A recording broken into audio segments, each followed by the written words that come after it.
Welcome, everybody. We are here at Living Chassidus with another incredible Farbrengens on the topic of writing to the Rebbe, going to the Ohel.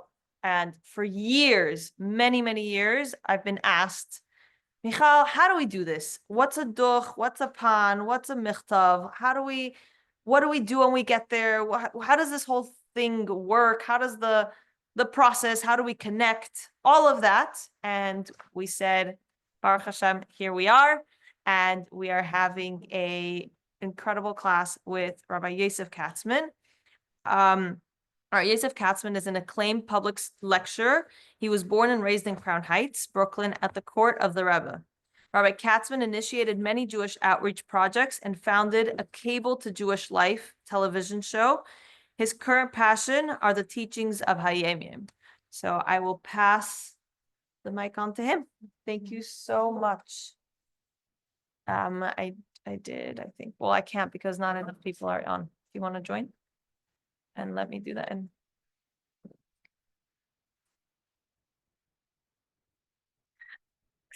I just need one more person to. Recording in progress. Okay, perfect. Yes, thank you very much. Okay.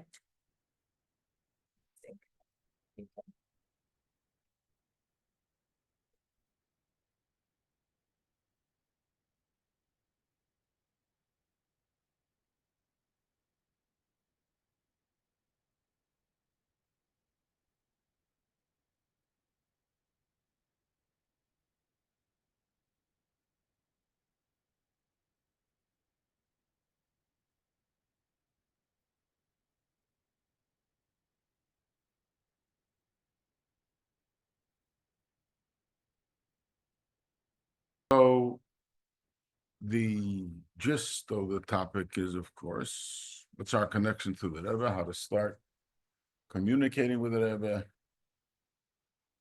perhaps what's the purpose, what does it accomplish. So everything based on this topic under the circumstances, we're talking about the Ohel. So there is the general instruction we got from the Rebbe way back in the beginning.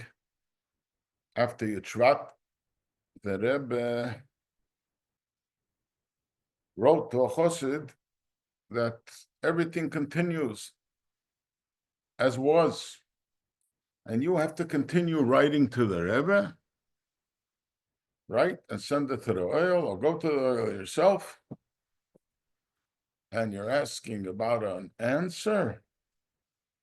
The Rebbe says, the Rebbe wird schon gefunden a Weg. The Rebbe will find a way. So there's a very interesting story that goes way back to those years, to the beginning, as known, right after Yitzhak, the Rebbe for a while refused accepting the mantle of leadership. And there were two sons-in-law. So it was like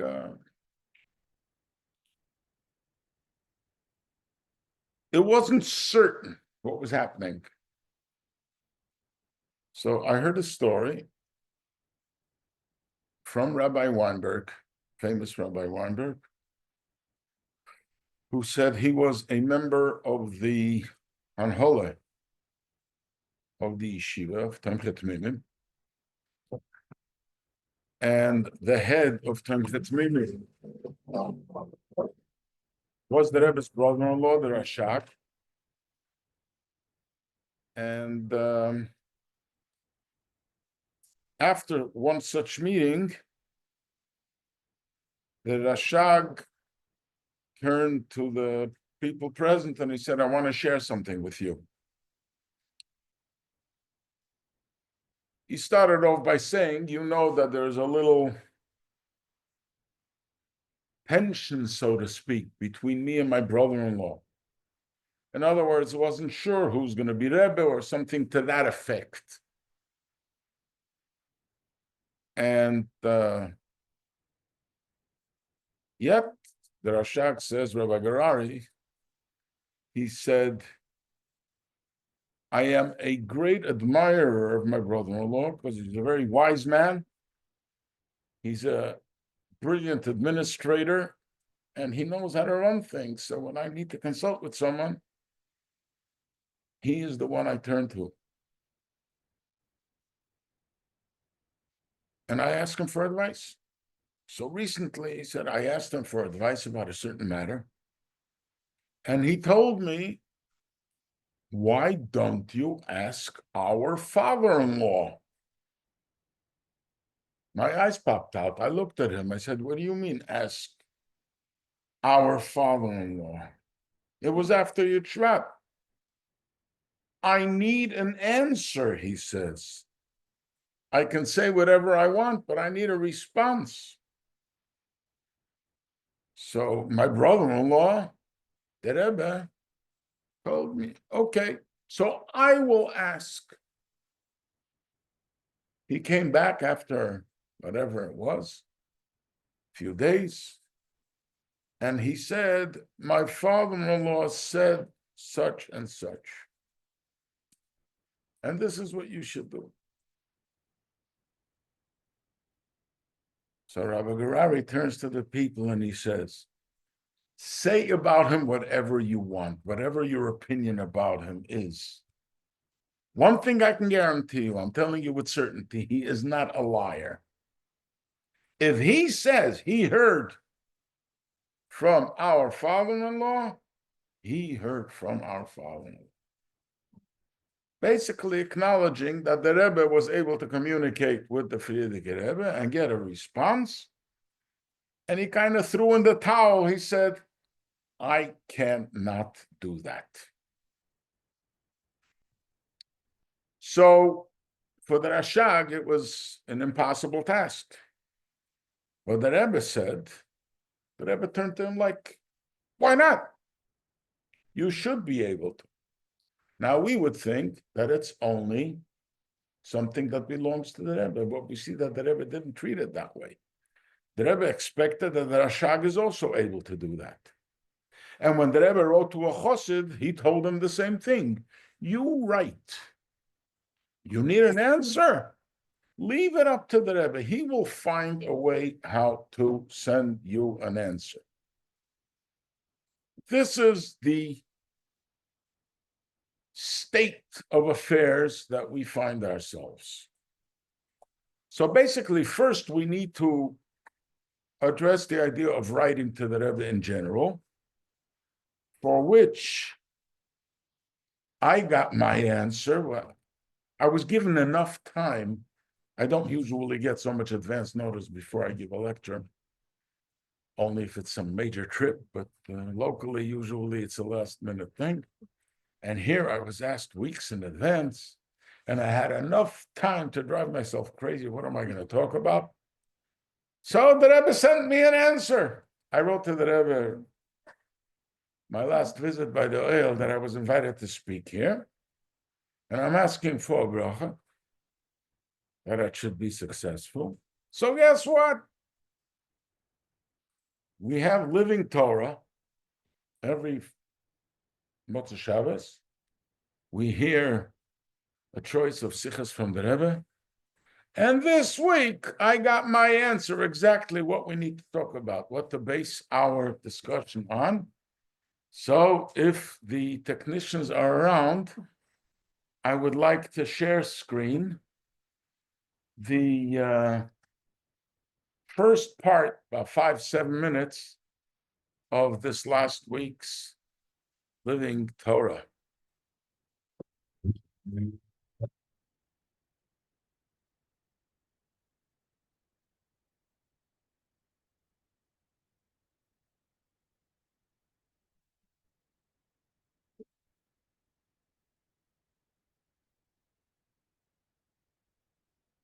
Is it going to show on a screen? Yeah. We're just gonna turn off the lights. So that way. Oh, here.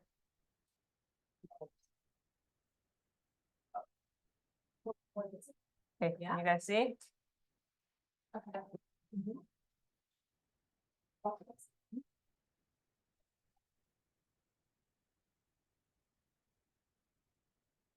מהישיבה היינו נוסעים כל יום ראשון לפריז, ללמד ילדי יהודים תורה ויהדות וקצת יראת שמיים וזה. שנה אחת נסענו והבאנו 200 ילדים לישיבה לברנוע, באוטובוסים, בל"ג בעומר. אחרי זה רבי ניסן עליו השלום ממנו, שהיה מנהל הישיבה, היה חסיד, אבל ניסן היה לו דרך שכל חודש היה כותב דוח לרבי מהישיבה. בסוף המכתב כתב שבל"ג בעומר היו בישיבה 200 ילדים שבאו מפריז כל יום וחודש. הרבי כותב לו, שעות חינם בדוח מהישיבה, ובקשר לעניין שכותב שהיו 200 ילדים מפריז שבאו לישיבה, התפלא בעיני, מי כמוהו יודע שכל המכתבים שאני מקבל מכל היהודים מכל העולם, אני מקבל רק עניינים בלתי רצויים שיהודי חסר לו. אם יש דבר אחד שנותן לי קצת בריאות, קצת שמחה, או לשמוע דבר כזה בשורה כזאת, הייתכן להתאפק ולשים את הידיעה הזאת על שולחן כתיבה 10 ימים, ואחר כך לשלוח לי. was zu gebeten, haben es auch von die Jahre von verspäten Jüdischkeit, die Erde bin Chemie, und dann noch es erhechet Kammer und Kammer, vom zugeschickt dann noch die Duchen, die berichten, was sie haben getan, was sie haben getan, was sie das in Iskabel geworden, kann als Mann, kann Hamburg, bestätigen, hat er alle Duchen seinen angeguckt. Sie der Mond, jeden der 4 Jahre, auf ein Ziel, und sie der Hände von dem schwer.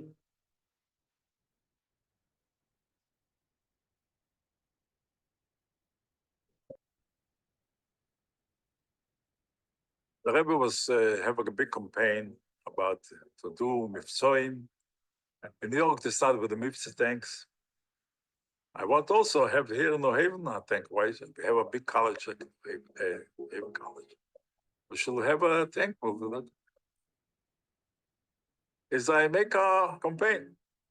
I went to every Anash, everybody's supposed to give $100. Sunday, we're going to Yale College.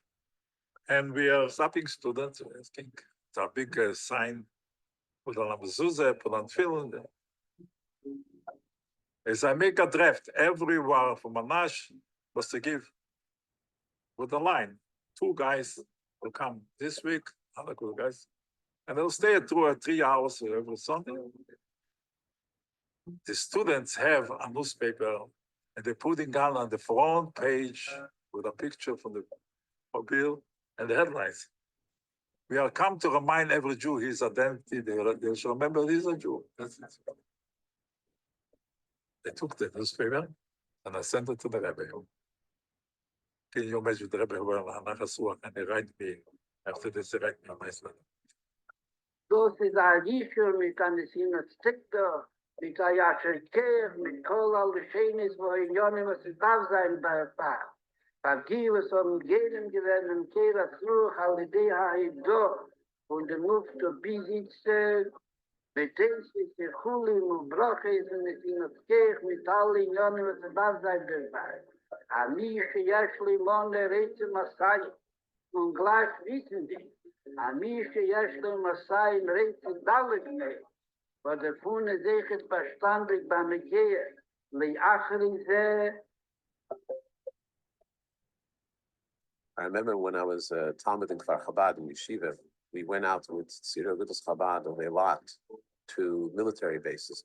It was extremely successful. They opened up the doors and we put on tefillin with a lot of soldiers, Farbrengens with a lot of soldiers, and there was just a lot of interesting things that happened I was so excited about it that I sat down and I wrote a 7-page letter to my father. When he read the letter, he decided to send it in to the Rebbe. He wrote a note on the top, Ulai Yigreim Nachas Ruach L'Kvei Kedushas Admor Shlita. Perhaps it'll cause some Nachas Ruach to the Rebbe.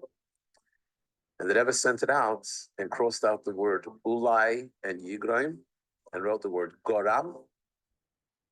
And after the word Nachas Ruach, the Rebbe wrote Rav.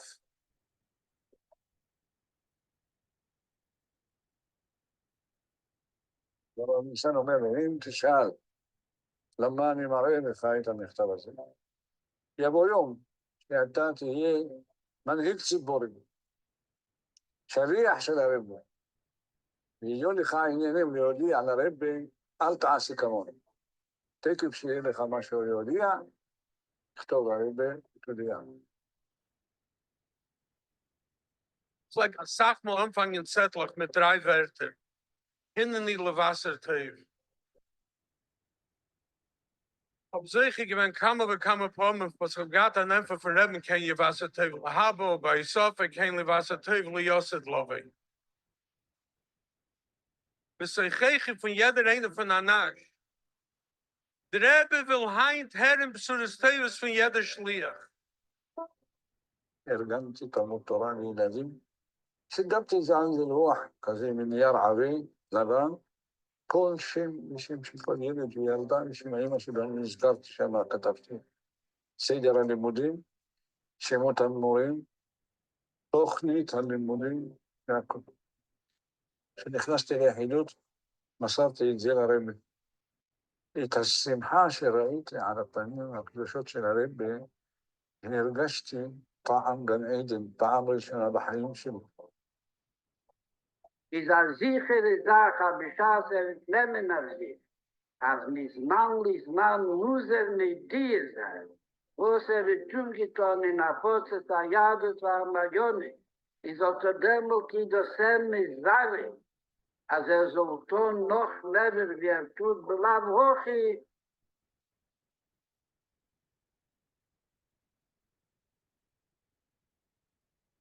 This production is made possible through the generosity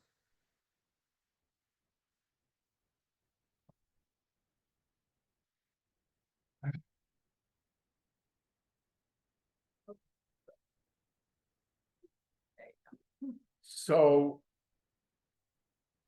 here, what we heard here is very clear. The Rebbe is asking for, demanding for, and expecting that we should communicate with him. Let me know what's going on. And this was a very powerful message. Reb Nissen Nemenov would write to the Rebbe every month a report from the yeshiva. So he would write for Rosh Chodesh. Lag BaOmer is the 18th of the month, which is 12 days before Rosh Chodesh. When he wrote to the Rebbe, included in the next report what had happened on Lag BaOmer, 12 days earlier, the Rebbe responded. Like by him, it was like a given. I'm sending a letter anyway. There's Chodesh, so I'll include it. And the Rebbe complained and demanded, how come you allowed this to wait 12 days until you shared it with me? Why did this news wait? For this, we had a Hayom Yom, very interesting Hayom Yom last week. The Hayom Yom only talks about Schar mitzvah mitzvah. The reward of a mitzvah is mitzvah. That was on the 25th of the year. A saying that the Alter Rebbe said in the year Tov Kuf Nun Hey, which is 1795. And you don't know the context. When and what is the story? He didn't coin it, did he? Schar mitzvah is a Mishnah. The reward of a mitzvah is a mitzvah. The Alter Rebbe elaborated and expounded on it, and he said, the reward of a mitzvah, there is the principle of the mitzvah, and there are the fruits of the mitzvah, the benefits, side benefits. So the fruits of the mitzvah, you get the world to come. But the benefits, the fruits, you enjoy even in this world. Each person, according to this particular mitzvah that he did, in a need of his that corresponds to that. What's the story there? It's a beautiful story. There was a city where Chassidim were suffering a lot, and many Chassidim were arrested by the government.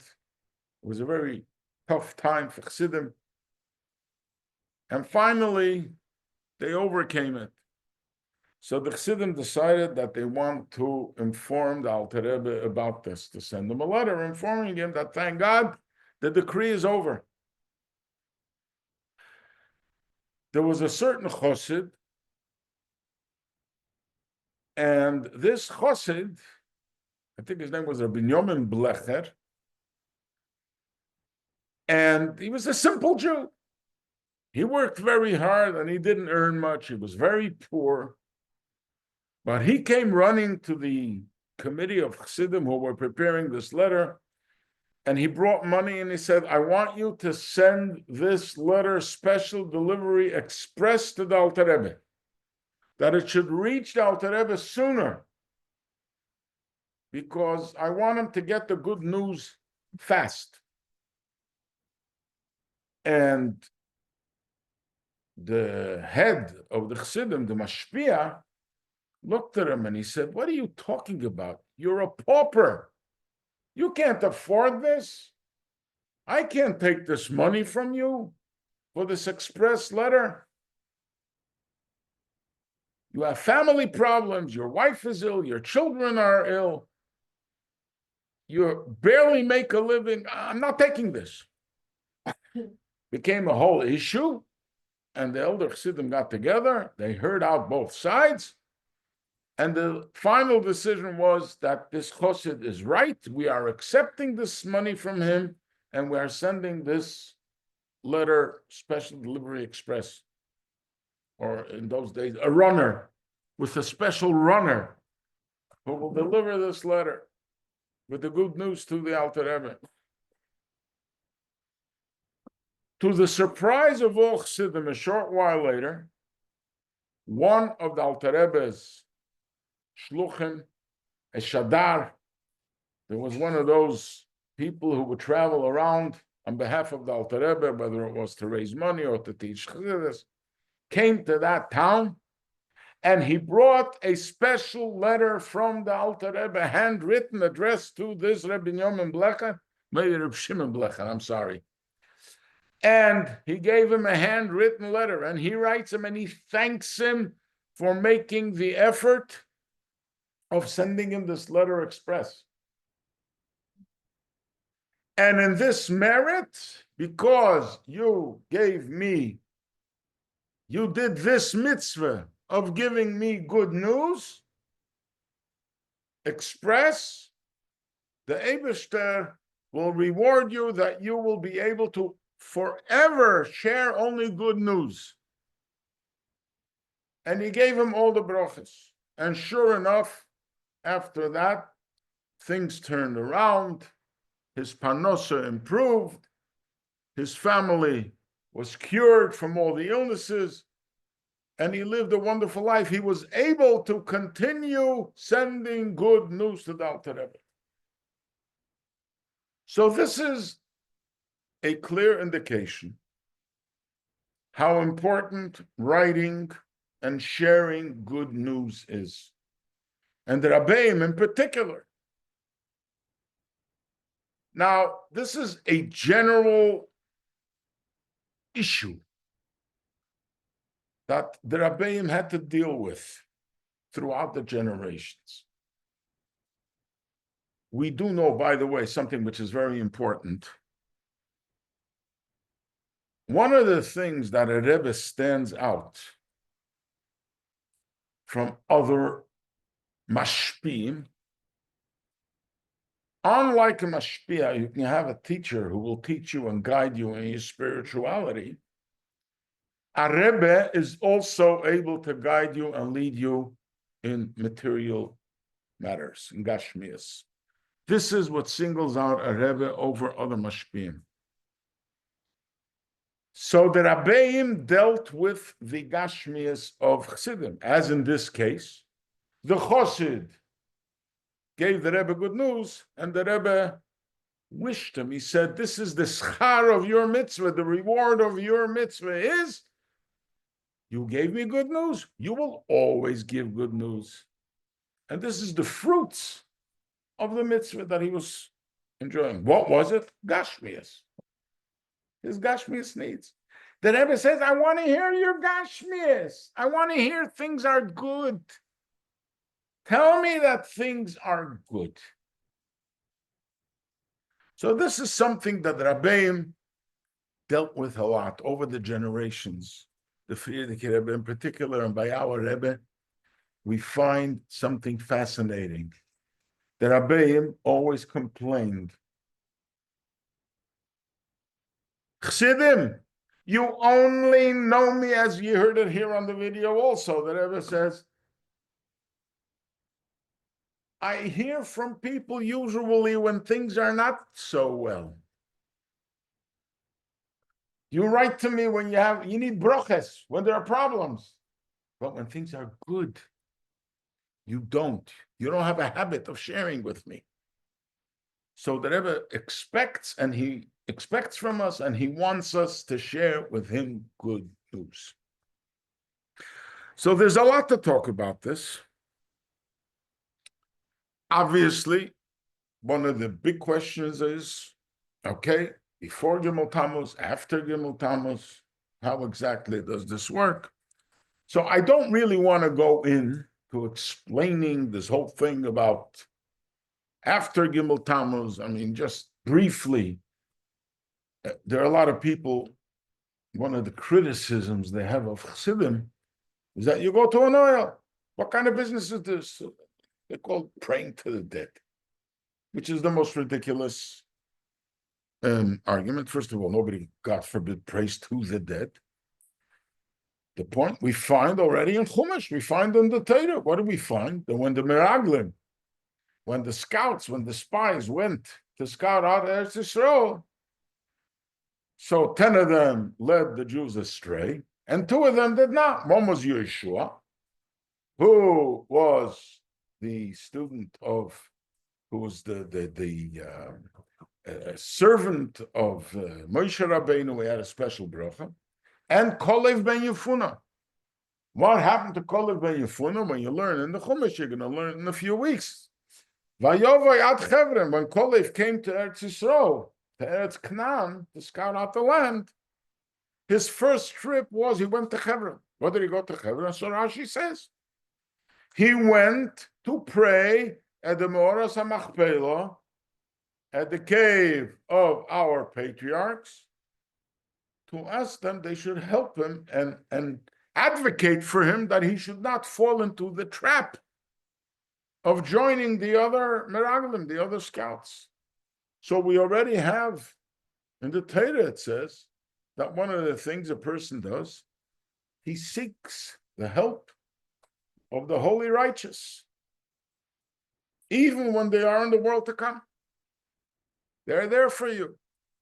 And this is a tradition throughout the generations. In Shulchan Aruch, we find the halacha that before the new year, says in halacha in Kitzur Shulchan Aruch, that you go to the cemetery to pray, to ask your loved ones, the righteous, they should advocate on your behalf. So this is a general concept. But this is not where I'm going. I'm going to the general concept, as the Rebbe said, that there really is no distinction before Gimel Tammuz and after Gimel Tammuz. It's all the same. In our case, it is very clear that the Rebbe continues to lead as before. Not only as before, but a lot stronger. The only difference from before Gimel Tammuz to after Gimel Tammuz, before Gimel Tammuz, if you wanted to meet the Rebbe, you had to go to a very specific location. Whether it was Yechidus, whether it was by dollars, whether it was by Farbrengens. Now, the limitations are off. You can meet the Rebbe wherever you want. And you can communicate with him. The only issue is, we want a response. So, we have to be in communication with the Rebbe. So I want to share with you a few stories that I will call it personal, happened to me personally, pre-Gimel Tammuz and post-Gimel Tammuz. That illustrates this point and shows you how strong and how important it is for us to be in touch with the Rebbe. As the Rebbe also spoke here, that when you resolve that you are going to write, let's say once a month or whatever, periodically, but set times, it obligates you because you know you have to write to someone. For yourself, you can find all kinds of excuses. For someone else, you can't find excuses. So if you want to report, you have to have what to report. That in itself is an impetus to do things right. I know I'm a student. I know by the end of the week, by the end of the month, I have to report. What did I learn? I am a Lubavitcher. How much Miftzayim did I do? What did I do? And if you don't have what to write, it's embarrassing. So the first thing is, even if you have nothing to write, if you need to, just write. Sorry, Rebbe, I have nothing to write, but next time it'll be better. It helps a person to live up, to do what they need to do. It's a good thing. And this is one of the reasons that Rebbe always asked for, and it was mentioned in this video. The Rebbe says reports, duchos. I want to hear reports, because when there's reports, you got to make sure there is what to report on. It's very helpful.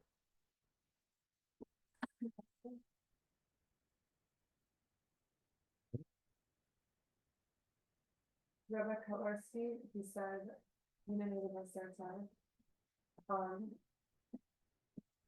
I guess like if a person also wants to report on something, because you're saying a person should obviously be reporting on the things that they did that were like in the realm of what Rebbe asks of us. But if a person also wants to ask for brachos and say like this is not right, is that also able to be in that same letter? Or it's almost like a lie if you start by saying No. First of all, Rabbi Katlarski happens to be yesterday was his yahrzeit. That was his theme in life. His theme in life was to report good news to the Rebbe, so he would open all his letters. I am here to report good news. When you talk about reporting good news, it does not mean, I mentioned it earlier, it doesn't only mean your spirituality. It means also you're having parnasa. Your family life is fine. That's also important. The Rabbeim complained that Chassidim only remember to write when there are problems. That there are problems, everybody writes. Nobody needs to be instructed. That's like a given. It's a no-brainer. Who are you going to ask for a bracha? Of course, the Rebbe. So you ask for a bracha and you get brachas for sure. But how much nicer would this letter be if I need to ask for a bracha? Well, before I'm sharing my problems, let me share with you the good news. And the Rebbe reads the good news. And then you finish and you would like a bracha. How do you think that would work? You know where you get your model? Every day in Shemoneh Esrei. How do we start Shemoneh Esrei? First bracha. Okay, you praise the Eibishter, and I'm so excited, and I'm so happy, and you're so wonderful, and you're so giving, and you're so kind, and you're so, and then you talk about Tato Gibber, that you're so, and you bring life, and then you're so holy, and you give us wisdom, and then all of a sudden you start Refoinu, give me healing, give me this kind of blessing, give me sustenance. Before you start complaining, be sweet, be nice, be complimentary. So obviously, no contradiction. The problem is only if that's the only thing you do. It's a very important point. Very good. So I want to share with you, this is a story that happened with me. It was 1985. Tovshin Mem Vov, Tishrei, Simchas Torah. And if you were here, Simchas Torah, you probably saw the layout of the shul, that they have, the Rebbe's place is in the corner, is regular place, just elevated higher than usual. And that's where the Rebbe would spend on Simchas Torah during Hakofos. Most of the Hakofos, the Rebbe would be in his corner and lead the Hakofos from there. That means the Atohoreso and 5 of the 7 Hakofos. The Rebbe would be in that corner. Then there was the center. They would make a place where the Rebbe would dance. The 2 Hakofos that he was given, which is the 1st and the 7th Hakofa, he would take a Sefer Torah and he would go to the center and dance there. So it's a challenge for everyone. You can't be both places at the same time. How do you work it out? So one way was you get up high on the bleachers and you have a bird's eye view. But not everybody wants to see things from far. You want to see things from close. So I found my place in the center, what they call today the washing machine. And this way, when the Rebbe was in the front, I would push myself to the front. When the Rebbe went to the center, I would push myself to the center. But the Rebbe had to get from one corner to the other, right? With the washing machine, how do you create a path? So they had 2 steel tables that created a path. And the Rebbe would go through that path. And my place was adjacent to that table, and this way, alongside the table, I would push forward or backward. Now, here's something interesting. How far is the distance from the front corner to the center of the shul? 45-second walk, 60-second walk. It would take the Rebbe about 15 minutes. Why? Because when the Rebbe would take the Sefer Torah, he would carry the Sefer Torah and walk to the dancing and back. As customary by Jews, the person who was honored with a hakofa, people reach out to kiss the Sefer Torah as he's holding it. And there is a custom by Jews that you wish him, there's the expression, you should live to next year. That's a custom. It's a Jewish traditional custom. You bless each other. And people would push to kiss the Sefer Torah as the Rebbe was holding it. And the Rebbe would go, his face was beaming, a smile from ear to ear. He would hold the small Sefer Torah, and he would reach out to people. When he saw, he would reach out, here, kiss, kiss, kiss. And some people, not everyone, I probably never did it. Young people for sure didn't do it. But some Chassidim would wish the Rebbe, live to next year. And the Rebbe would respond with a a shining, beaming face, he would say, Amen gam ata. Amen, same to you. And it was priceless. It was absolutely priceless to watch that. After a while, people figured, wait a minute. Observe the Rebbe, this looks like an Eis Rotz. This is a special moment. We are pushing to wish the Rebbe the Levi Brayar.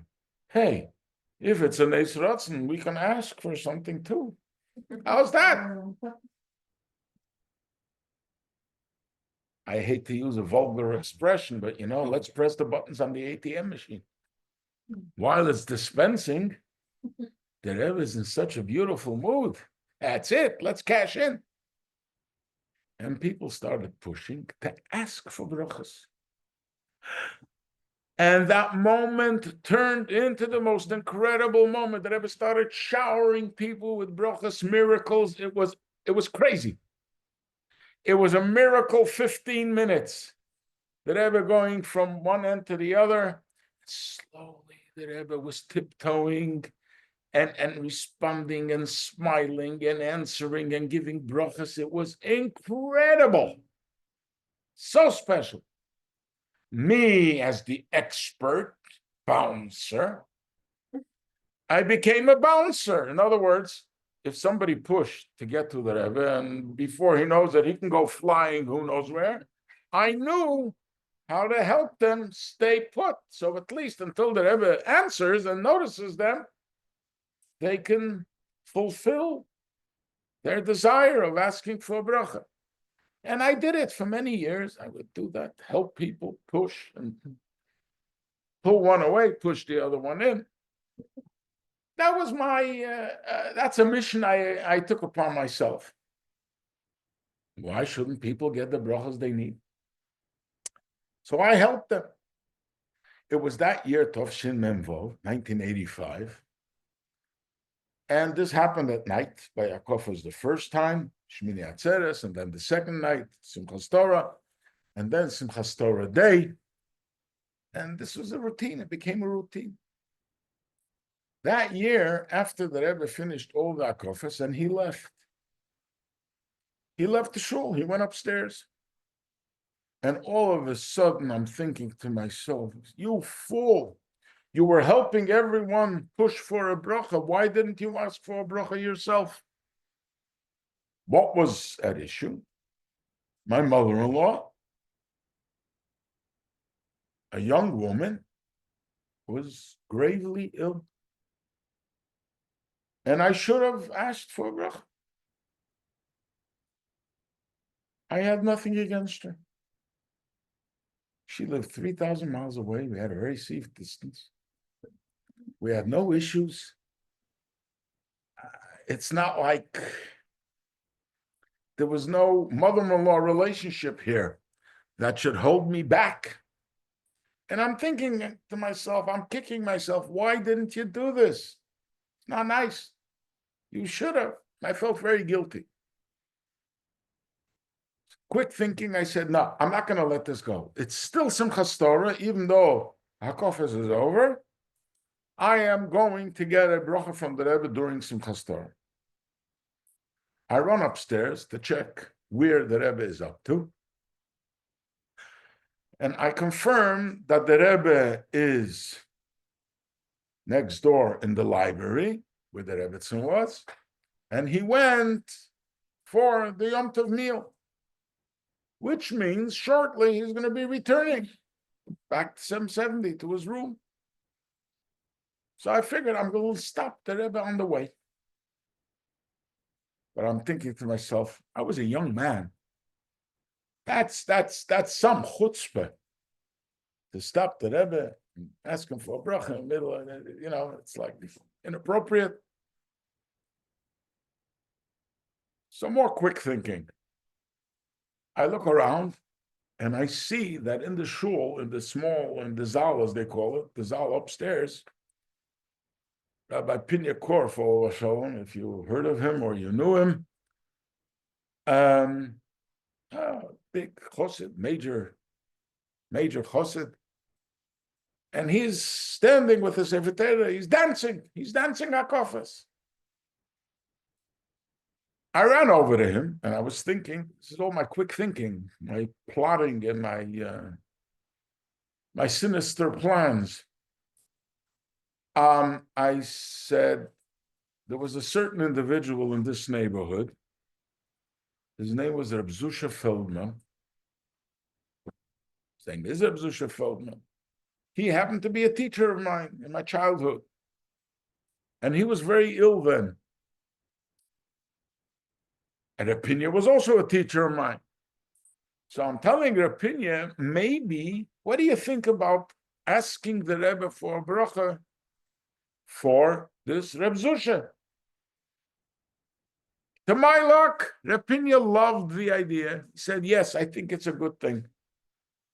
I told him, you know what? The Rebbe is going to be coming back to his room soon. So we can stand next to the Rebbe's door. And as the Rebbe comes, we'll stay there and you'll ask for a bracha. I didn't reveal to him that I have my own ideas in mind. Anyway, we both went over to the Rebbe's room. We're standing by the door. We're waiting. Then the Rebbe's coming. As the Rebbe goes by, Rapinya turns to the Rebbe and mentions the name of this Reb Zusha Feldman. And the Rebbe answers, Omein. Immediately, I say the name of my mother-in-law, and the Rebbe answers, Arichus Yomim Vishonim Teves. Good long life. I'm like thinking to myself, wow, what a home run. It really worked. I got the right bracha. And I'm in my mind, I'm thinking, he just got an amen. I got Arichus Yomim Vishonim Teves. This is crazy. And I'm so excited. I ran home and I told my wife, and we were so happy, and we're looking forward to miracles over miracles, and this is going to be great. The next day, my wife talks to her father, and who tells her, you should know that your mother, for the first time in a while, left the house. She walked out of the house for the first time after a while. I hear this news, and I'm thinking to myself, you see, the bracha is working. I figured you had the chutzpah to stop the Rebbe on Simchas Torah. At least let him know that the bracha is working. I sat down. I wrote a little note to the Rebbe. Since I stopped the Rebbe for bracha, I want to share with the Rebbe that, thank God, we got news from London. My father-in-law said that my mother-in-law is feeling better. She went out of the house.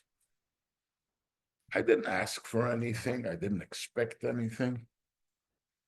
To my surprise, I get a call from the Rebbe's office. You have an answer. I said, an answer for what? You sent in a note. Yeah, the Rebbe answered. What did the Rebbe answer?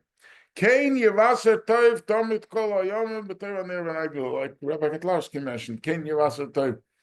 It says, the same way you should continue giving good news in revealed good. And I'm like, wow, this is getting better. This is like a grand slam with bases loaded. I mean, this is, wow. Or I don't know, other terminology. What is it, a 50-yard line or whatever? This is a knockout. Everything is going to be so fantastic. Anyway, a few weeks went by. Unfortunately, my mother-in-law passed away. Now, here I am, this young schnook.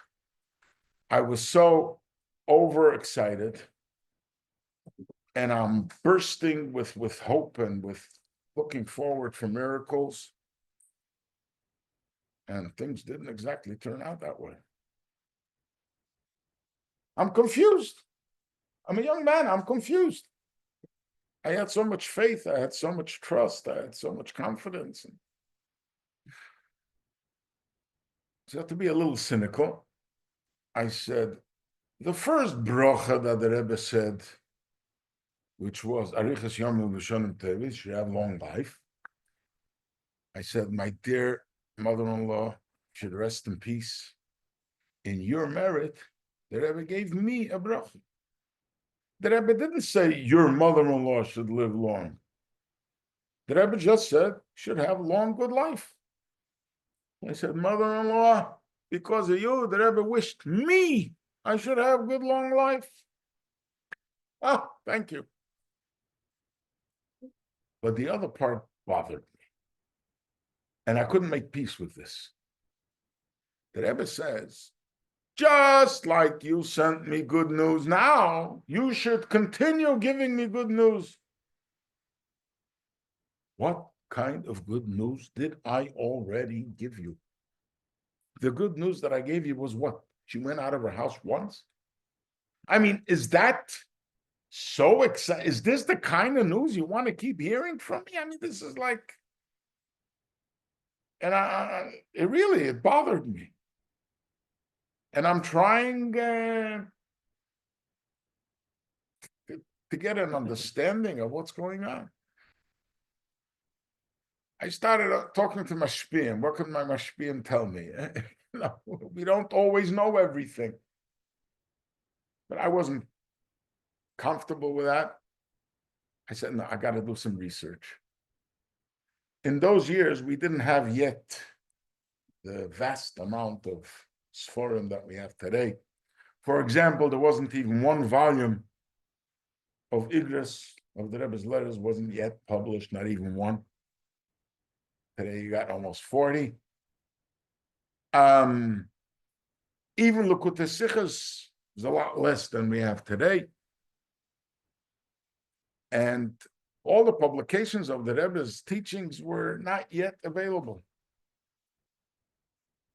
The wealth that we have today, we didn't have any of that then. So I decided I am the only place that I thought I may find something.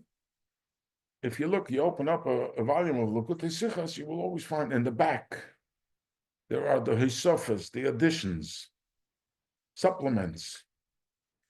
And those are collections of what was available that they were able to put their hands on, snippets of letters from the Rebbe.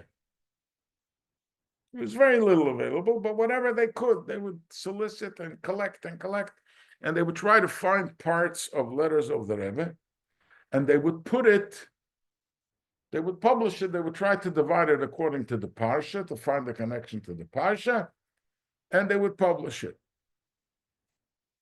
So I started from volume 1, and I went through volume after volume after volume. I read every single letter that I can read till I came volume 24, Chelik Chov Daled. Here, if you want, you can have a copy. I came Chelik Chov Daled, page 420, where it just hit me. I'm just gonna, you can read it on your own later. I'm not gonna teach it from inside, but I will give you the gist. These are two portions of two separate letters that the Rebbe wrote to two separate people, two different periods. But basically, the Rebbe writes, I haven't heard from you in a while, but suddenly I hear from you. And I'm sure that you are aware of the complaint that my father-in-law, the Frierdiker Rebbe, had, talking about Tza'ar Chassidim, Chassidim of pain. They only remember the Rebbe when they have pain. And I'm shocked that you are including yourself into this type of Chassidim. The Eibishter wants you to be in touch. But since you will only write when you have problems, he has no choice but to send you problems. He needs to give you a reason why to write. How much better would it be if you would get into the habit of writing good news? So the hidden goodness called Chassadim Amechusim, as we know that, like we had last week, we had in the klolos, the curses, which we are told, the Alter Rebbe teaches us that they are hidden blessings. So instead of having hidden blessings, you would have revealed blessings. And you wouldn't have to write about problems because you are already in touch by sharing good news. And I am sure that you will change your habit, and not only you will change, but you will influence others. This is the gist of the two letters. And this way, the Rebbe says here, this is, and it's very uncharacteristic for the Rebbe. The Rebbe never used these kind of things. Because you don't write, that's why you have problems. I mean, that's not exactly the style of the Rebbe, but here the Rebbe wanted to drive a point across. You want to have revealed good? Write to me when it's good. When I read this, I decided this is my answer. This is my explanation. Why? The Rebbe appreciated that I took the 5 minutes to share with him what I thought was good news. And it was good news, for the moment at least. The Rebbe said, you spent a minute to share with me good news? Good. Keep it up. Always make a point of writing good news to me. That's what I want. And I was like so proud of myself that I'm thinking this way. And I decided, you know what? I'm going to write the Rebbe another letter. And I write to the Rebbe. I've had this dilemma that was very much on my mind, and it was bothering me. And I decided to do some research. And this is my conclusion. I feel that this answers my question and my problem, and I resolved my dilemma. So I write to the Rebbe. If this conclusion is correct, at the time I was involved with leading Farbrengens in 770. I was, as they say, I had a microphone. So I'm writing to them, I will utilize that microphone to make a campaign amongst Chassidim to share with the Rebbe good news. I get a response. The Rebbe writes, I received your letter. I thank you. I appreciate it. And there should be a continuation. Something to that effect. There should be a continuation. To me, that validated, the Rebbe validated my point. I started a campaign. How much I influenced others, I don't know. But I definitely influenced myself. I got into the habit of sharing news with the Rebbe. I started writing to the Rebbe on a regular basis. I didn't wait for problems. I didn't wait for issues. I wrote to the Rebbe. There was parnasa. Children in the family are healthy. They're healthy. You have nachas from the children. You have shalom bayis. Whatever it is, share with the Rebbe. Here's a status update. Obviously, this also included the tzayim that I do, my organizational work that I do, my projects that I do. I was also part of it. But basically, it was a status update. And the Rebbe didn't always respond. I didn't expect an answer. I just informed. But every now and then, I would get a response from the Rebbe, which was like, thanks for updating me. It was like, keep it up. I once got an answer from the Rebbe. It was actually for my birthday. So in addition to writing to the Rebbe on a regular basis, I wrote a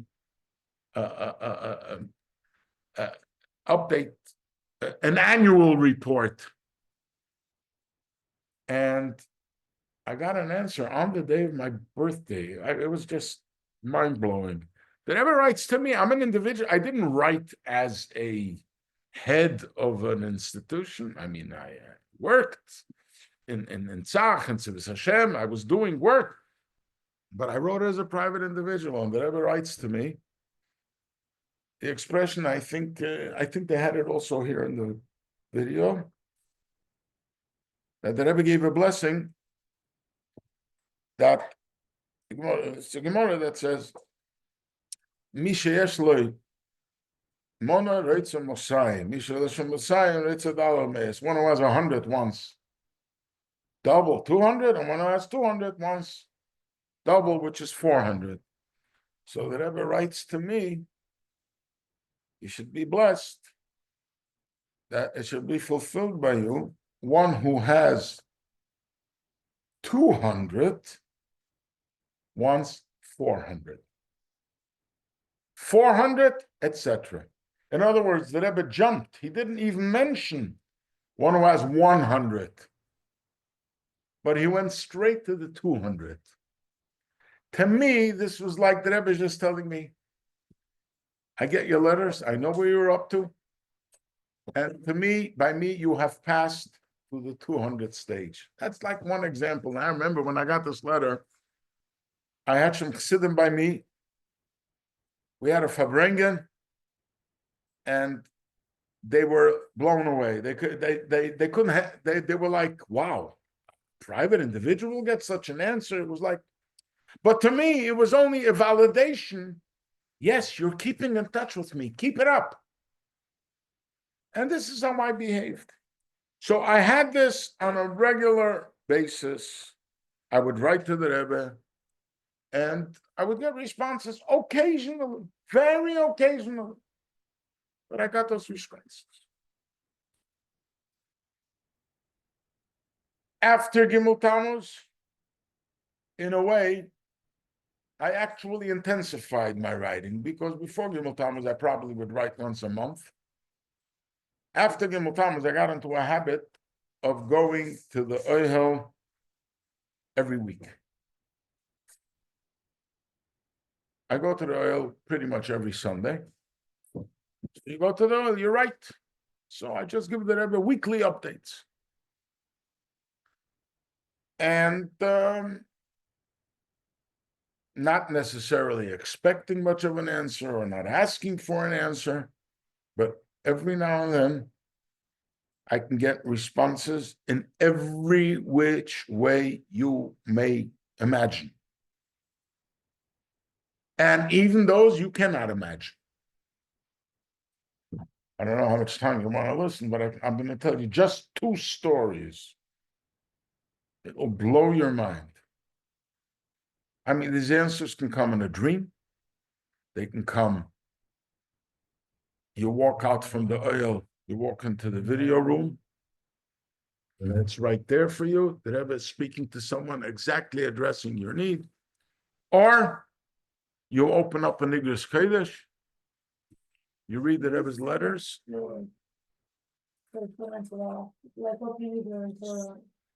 That because you're asking, I wasn't going to address it, but because you're asking. My opinion, and a strong opinion, is the Rebbe said, the Rebbe wird gefinden a Weg. The Rebbe will find a way. The Rebbe doesn't need our assistance how to answer us. When a person goes and he searches, then you're kind of, oh, Rebbe, I want to get this answer this way. I want you to answer me this way. Trust him. If he wants to answer you, he'll answer you. He doesn't need our assistance. So I personally do not subscribe to those who they search and, oh, okay, now let's open the Nigras Kodesh and find out. It could work. I'm not saying it can't. I'm not saying it doesn't. I mean, there are thousands of stories, so you can't deny a fact. But do you have to? No, don't worry about it. If the Rebbe wants, you're going to walk by a bookcase, and a book is going to fall on your head, and you're going to pick it up, and by mistake, it'll open, and you'll see it. And one such story happened to me. Not that it fell from the table, but so my first knockout story was 1999. Tafshin Nun Tes. It was about this time of the year. Lag B'omer that year was Tuesday. I went to the Ohel on Sunday, as I usually do. Happened to be that time, I did have a complaint. I did need a bracha. It wasn't just a report. So even I wrote to the Rebbe asking for a bracha. What was the situation? There were two things on my mind. One thing, I had a 2-year-old child who already started speaking, and actually pretty well, but suddenly started stuttering, and badly. Of course, concerned, I'm asking for a bracha. Another thing, I have a property in Crown Heights, not where I live, and I bought this a while before, and at that period I was having financial difficulties. So amongst the things that I wrote, I also asked, I need a blessing for two things, for my child stuttering and for the financial situation of my property.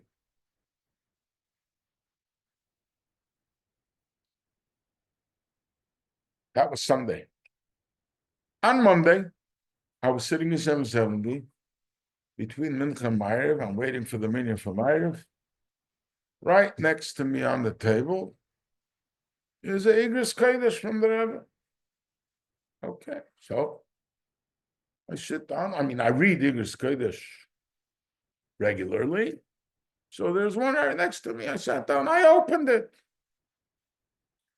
In response to your letter that you wrote about your little child that started stuttering, the Rebbe writes, certainly you're consulting with doctors. However, I don't think it's a medical issue. This is something that comes as a result of sudden fright.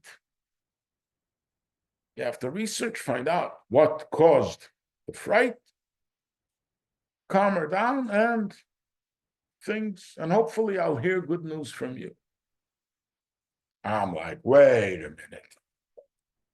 Here comes the cynic. I went to the index, in volume 20, there's an index for all 20 volumes published until then.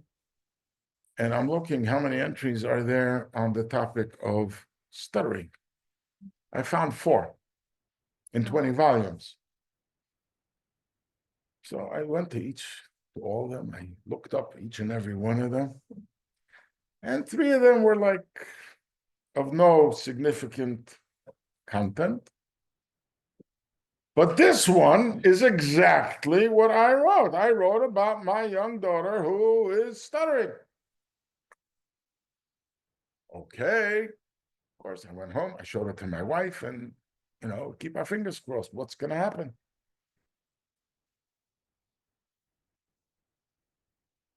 That's Monday. Tuesday is the day of Lag B'omer. I got a phone call from a Lubavitcher who lives in Kensington. He asks me, your name is Yosef Katzman? I said, yes. Did you ever get $100 bill from the Rebbe? I said, yes. And I told him the date. He says, I have it. You can come and pick it up. Oh, wow. What's the story with a $100 bill you got from the Rebbe, and how do you lose a $100 bill? I mean, what's going on? So here's the story. The Kinus HaShluchim, I believe it was 1985. I was working in Tzivas Hashem which is one of the local organizations, New York organization.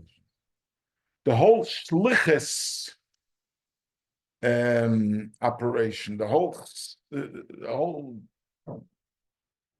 structure of shlichus was not yet developed. It wasn't clear yet. Today, there's already an established system and everything. In those years, it was not yet developed and established. So nobody knew exactly who was considered the shliach and what's considered the shliach. They made a kinus hashluchim. It was not yet the international kinus. It was only a regional. And they invited the head shluchim, like the head of cities, of states, like a total of maybe 60, 70 shluchim that came. But not all shluchim, like not every employee of every shliach was invited, like today.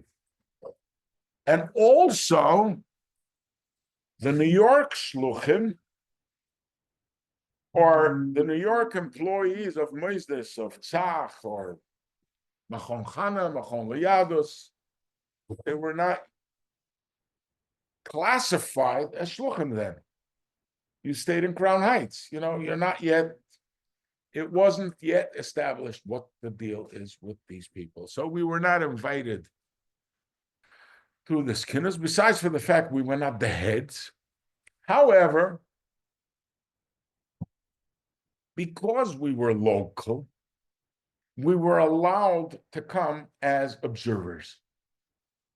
We were not participants, but we were observers. So we came to some sessions. And I remember Rabbi Krinsky came back a Sunday evening. He came back, he took the Rebbe home, and he comes running, so excited. What happened on the way to home? The Rebbe spoke to him, and he tells him, I am so happy and so proud of the shluchim. I see them by the kinus. I want to compensate them. I want to give them something. So he asked Rabbi Krinsky, how much was registration fee for the kinus? He said $100. So the Rebbe says, okay, I will give every shliach $100. Then the Rebbe continues, since they bought tickets, many of them came from out of town, they left their homes, I'm going to give them another $100. So each shliach is now going to get $200.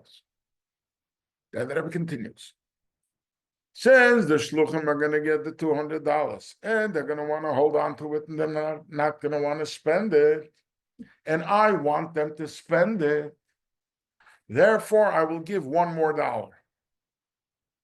The $1 they can keep, the $200 they should spend. All right? It was very clear from this whole conversation that we, as observers, don't get. We didn't pay registration fee. We didn't pay tickets. I mean, the whole thing doesn't apply to us. Okay? I mean, you maybe feel bad, but that's it. You don't meet the criteria. We left. Rabbi Krinsky came the next day on Monday, and he gave out the money, and we didn't get it. A few days later, we get a telephone call from Rabbi Krinsky. Guys, come over. The Rebbe told me to give you all as well. That was a double shocker. First of all, that the Rebbe gave it, but the main thing was the Rebbe acknowledged us as shluchim. This was not a settled matter until then. This is the first time that the Rebbe acknowledges us as shluchim. Yeah, you can imagine the joy, the excitement, and I got $201, and I know that Rebbe insisted that the $200 should be spent. And I wasn't going to play no games. I got to find something worthwhile to spend it on. I didn't pay for a ticket. I didn't pay registration, so I can't apply it there. So I have to think. At that time, I bought a house. I bought a property in Crown Heights. So I figured that it wasn't was like at the edge Eastward, it was the first Jewish house in the neighborhood. And not on a best block. So I'm thinking to myself, you know what? You need bracha for that. You need a special bracha. I'm going to take this $100 and I will use it as part of my payment of the mortgage to invest as a blessing into the house. I treated the bills, I wrote my name on it as if I'm keeping it. I went to the bank. Instead of sending it by mail, I went to the actual bank. I put on a gartel with the whole seriousness, and I am paying my mortgage, and I'm applying one of these $100 bills, or maybe both of them, I don't remember, as a blessing, an investment of a blessing into the house. 13 years later, I write to the Rebbe, I need a bracha for the finances of this house. 2 days later, somebody calls me up, here's your $100, here's your blessing. Wow. 13 years, a $100 bill circulated. As a rule, bills, the lifespan of a bill is 6 years, I think. And this one circulated for 13 years, and it stayed in Brooklyn. And I got it back. So on Monday, the Rebbe answers me through a Nigris Kodesh. At least he acknowledges my letter that my daughter needs a blessing for stuttering. And here he acknowledges, here's your blessing for the finances of the house. So now let's tie the ends. And the blessing that I got, the letter about my daughter. A few days later, my wife is sitting at home and the baby is on her lap and she starts crying. She says, I'm scared. My wife asks her, what are you scared of? She says, I'm scared of a cat. It clicked. My wife remembered that a week and a half earlier, she was in Raskin's fruit store. The kid was in a stroller. They have a cat for the mice. And out of nowhere, that cat jumped out on top of my daughter. My wife connects the two. The Rebbe says sudden fright. That's absolute sudden fright. Okay, she has a work cut out for her, so she had to calm her down, nothing to be afraid of. A kitten is nice and blah, blah, whatever it is. Took her a while, she calmed her down, and in no time, maybe a matter of hours, maybe a day, she calmed down and the stuttering disappeared as it came. And with the house, since 1999 is how many years? 26 years. I can sit for 26 years and tell you stories of miracles with that house, financially and otherwise. So this is one answer I got. One time. Then I'll give you one more. How fantastic the Rebbe's answers are, which is just, you can't make it up if you have time. I don't know how long you want to sit. I mean, they advertise that I'm going to tell miracle stories, so.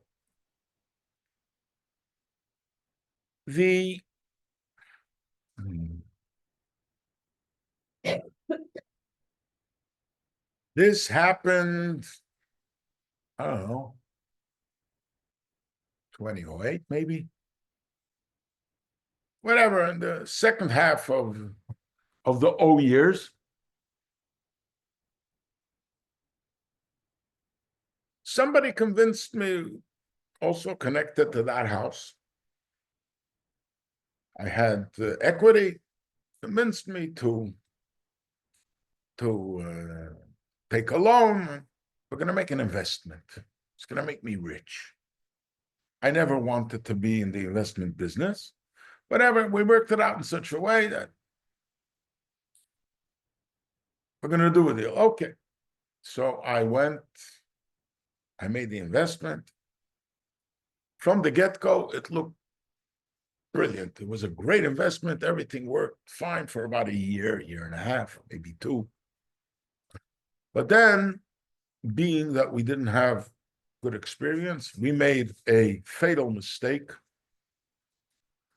And it took another 6 months, and the whole investment went south. We lost everything. And suddenly I find myself 7 banks after me with a debt of over $1 million. I don't even know how many zeros are in a million. It doesn't matter because I never had them. I'm stuck with one big zero. I lost everything. And the banks are after me. I have no money for a lawyer. I have no excuses. I have no defense. I mean, the whole thing was like so out of whack. I don't know what to do. What do? You go to the Rebbe. I walk to the Ohel and I'm sharing with the Rebbe my whole pickle. I'm trying to unload. I walk out. I walk into the room of the video, and what do I see? Somebody is standing by the Rebbe. He's complaining about his business. He's not doing well. And the Rebbe says there's a book called Chayvus Halvavis, Duties of the Heart. In it, there is a section called Shara B'tochen, Gates of Faith. Learn it. He turns to the Rebbe, and if I'm going to learn Shara B'tochen, business will be good. The Rebbe says, yeah. So, okay. By me, went in one ear, went out the other. I made no connection whatsoever. I go every week, so I went next week. Nothing changed. Same story. I walk out, the same video. Wow. This happened 5 weeks in a row. I walk out from the Ohel. No, it's like it circulates like every, I don't know, every hour, whatever it is. Suddenly, the 5th time, I said, hello, maybe he's talking to you. And I just went into the car, went straight to Judaica world. I did not have a Shara B'tochen. It's a Musar Sefer. What is Chassidus guy have with Musar? So I didn't have it in my house. I went and I bought it. I started learning Shara B'tochen. I'm sure that you will learn it. It became very popular in Chabad lately. They even published the Chabad version of it. And the Shara B'tochen, it just clicked. Shara B'tochen,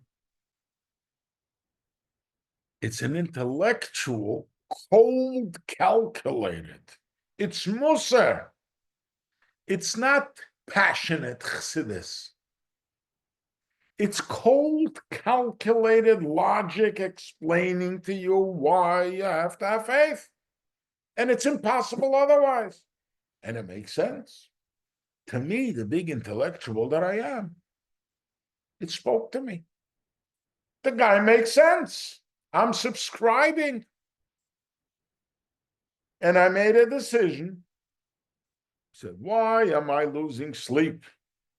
Because I owe the bank $1 million. The bank lost $1 million. Let the bank manager lose sleep. I'm okay. They can't come after me. I don't have much else. It's nothing to lose, except for sleep. So I'm not going to lose any more sleep. I'll trust in the Eibusher, everything will be fine. All right, great. Started feeling better. My nerves calmed down. Even my wife said, "You became a new person. What happened to you?" So things happen. Anyway, this went on for a while. The banks came after me, court case after court case, and I, of course, did not show up. You don't show up in court, what happens? You lose by default. You lose by default, so I got 7 judgments against me. And the first bank came right after me. There wasn't much for them to take besides for garnishing wages. So they can take 10% of the wages. I'm living in peace. Okay, from now on, 10% of my wages will be taken by one of the banks. The second bank will have to wait in line in about 100 years when the first bank is going to collect everything they got. So I'm comfortable. I'm calm. And this goes on for a few years. In the meantime, one of my children has to get married. So what do? Again, like all, as they say, kiminig hanegidim hamfursamen, like all the important people, you go to every gmach, every free loan society you can find. And you have all kinds of gmachim made for weddings, and they help you. And it's a total. I collected whatever money I needed, and I have to pay it out in 20 months, and fine, everything is good. Less than a year later, 2 more of my kids have to get married. They were like together, one after the other. And I'm thinking to myself, okay. Oh no. I can't go back to the Gmach because it's not 20 months yet. Nobody's going to give me another loan. What do I do? You get all flustered, you know. I said, wait a minute. Why did you learn Shara B'tochen? When everything is smooth? That's exactly why you learn Shara B'tochen. You have to trust the Eibishter when you're under pressure, so calm down. Okay. In the meantime, a relative of mine, this is happening within 2 months. A relative of mine shares with me that one of his children got engaged to a girl from Australia, and the wedding had to take place in Australia. And he calculated that pay tickets for the family, for everyone to go, it's going to cost him like $75,000. Fortune of money. So we thought of an idea. Maybe he will invite the mechut and let's make the wedding in New York. A wedding in New York cost a quarter of what it costs in Australia. There were actually, at that period, there were many Australian families who came to make their weddings here, even when both sides were from Australia, because it was so much cheaper. I mean, a wedding there was like over $100,000. You were able, at that time, you were able to make a wedding here for $25,000, $30,000. So he says, I'll make the wedding here. All you'll have to do is pay for tickets. I'll be happy. You'll be happy. And so this is a suggestion that he was going to suggest to his mechoten. But he won't make a move without asking the Rebbe. So he asks the Rebbe. He writes to the Rebbe if he should make this offer to the mechoten. He opens up a Nigris Kodesh.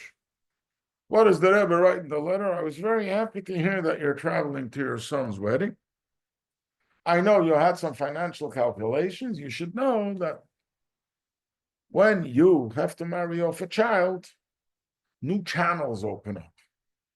And since, according to Torah, you are obligated to marry off your child, the Eibishter is obligated to provide you with the funds for that wedding.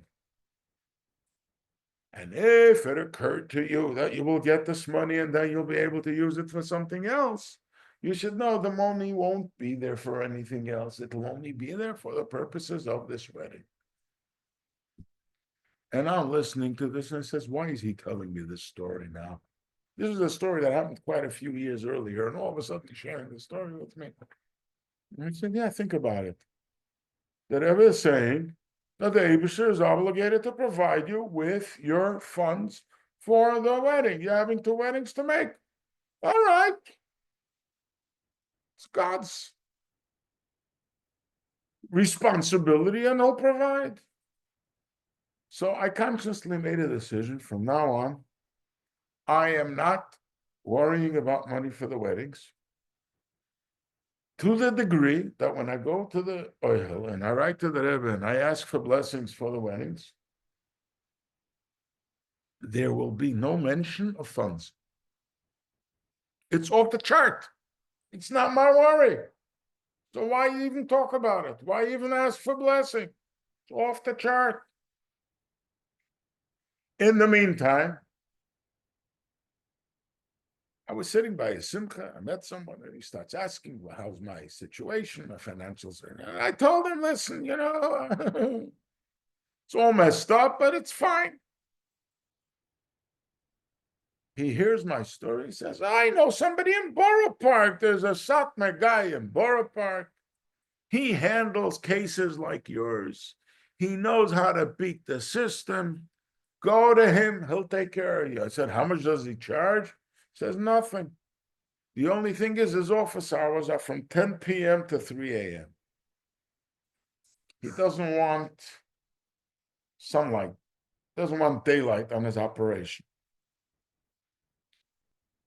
So, you want to come, 10 o'clock, we'll get there, you'll wait in line, sees 20, 30 people at night, we'll see you.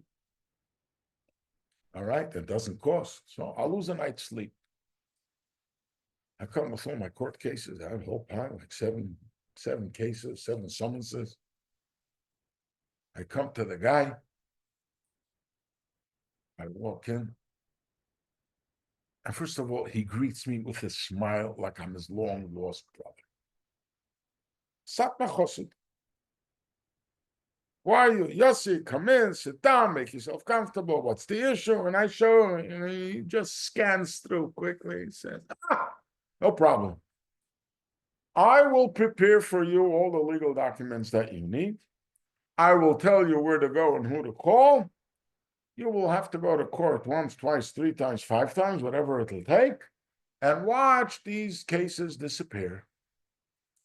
Oh, and this bank that was taking your money, they will refund you the entire amount. Wow. I started laughing. I mean, like a sour laugh. He says, you're going to laugh when the money's in your bank. Now you're going to do what I tell you. Anyway, he prepared for me a stack of legal documents, told me what to do, gave me full instructions. I went to the courts. He has a few lawyers working for him, and they would go to court for me. He went once, twice, 3 times. One case is down, the other case is down. The third. As he said, the last one we had to go about 3 times until the court ordered that they have to refund the money. They refunded the money in exact time for the first wedding.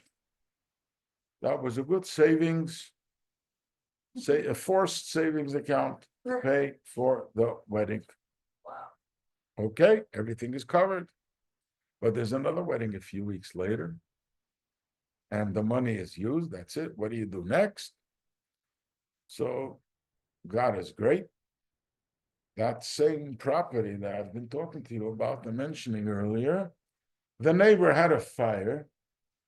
He caused some damage to my garage, made an insurance claim, and that paid for the second wedding. So both weddings are covered. Very nice. Wonderful. Less than a year later, another child has to get married. But now the 20 months are up. We're going to go back to the Gmach. We're going to take loans again. And then I stopped and I said, wait a minute. Last year, God paid for 2 weddings. You think he can't pay for another one this year? No, I'm not going back for loans. I took the same approach. I'm not worrying about money. Off the list. But time is moving on. The wedding is coming up. I don't have any money. I once heard from my father-in-law who said that the Friedrich Rebbe once said that a fool is a father who doesn't buy new clothes for himself for his child's wedding. So I'm thinking, how am I going to get? I don't have money for the wedding. Now I'm going to think about new clothes. But then I remembered I have a brand new capote hanging in my closet, which been hanging for years. I never touched it. What was the story? Many years earlier, there were a few guys who used to come from Canada. They used to sell capotes hanging on racks in front of 770, like a bazaar. In front of 770, they were selling capotes of racks. Once they announced a sale, $100 a silk capote. $100 silk capote. When I got married, we paid $500-600 for a silk capote. This is years later, and they're selling $100 a silk capote. I got to get one. I go over to the racks, and I'm starting to look for a capote. There's only one problem. Not that I'm tiny now, but then I was like this. And nobody makes jumbo-sized capotes to hang on racks. So I'm trying to find the largest size capote, and the largest size capote can barely make it this way. I said, no. This is too cheap for me to pass.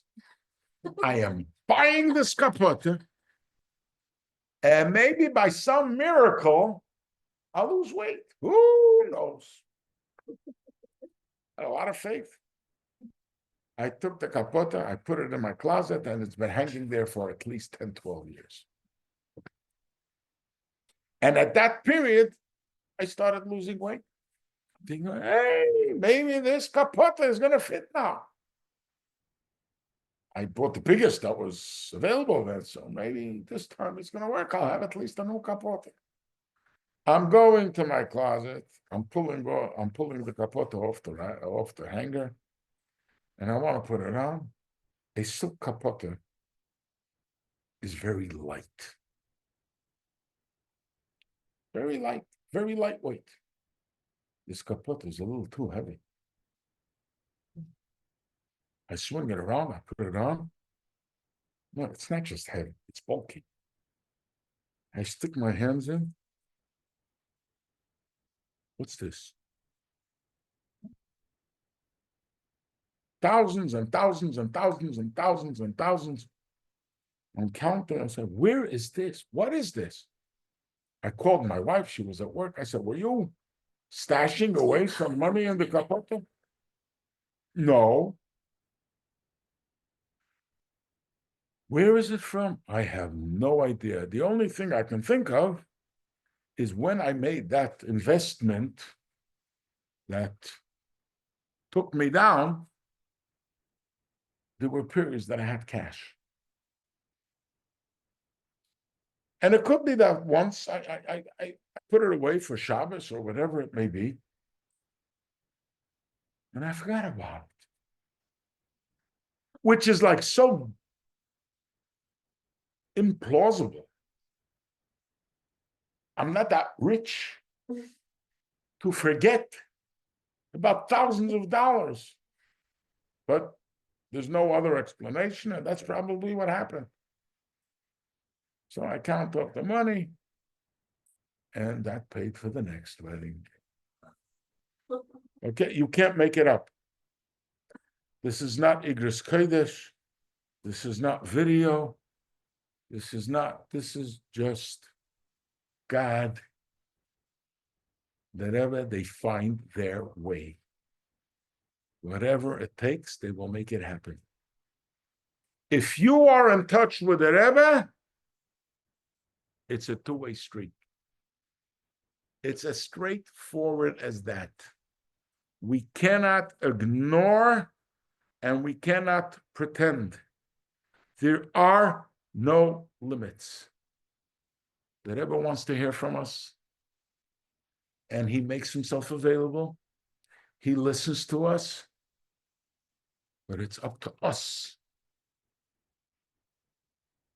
If we open up, he will come in. If we're not going to open up, there's no open channel.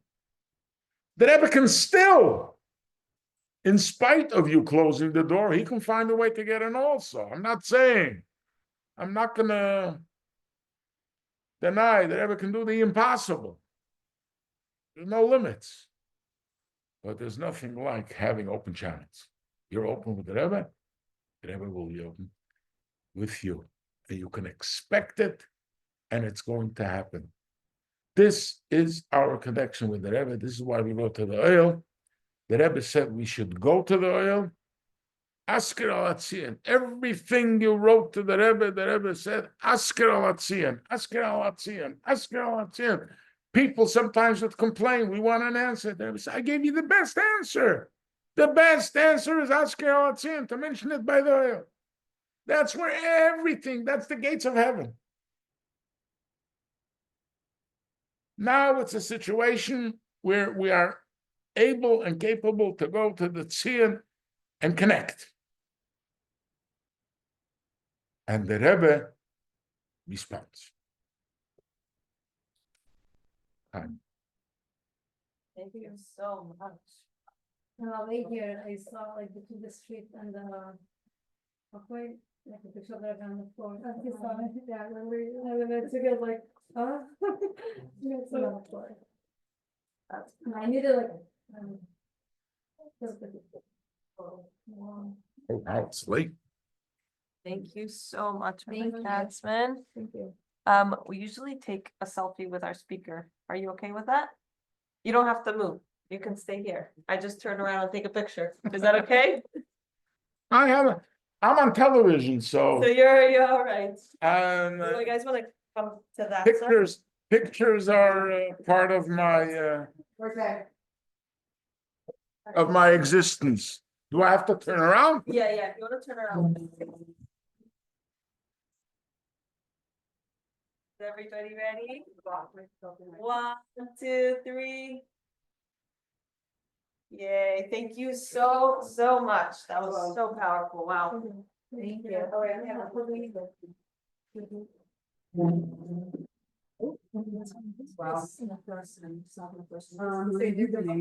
Unfortunately, he died last year. Tragic.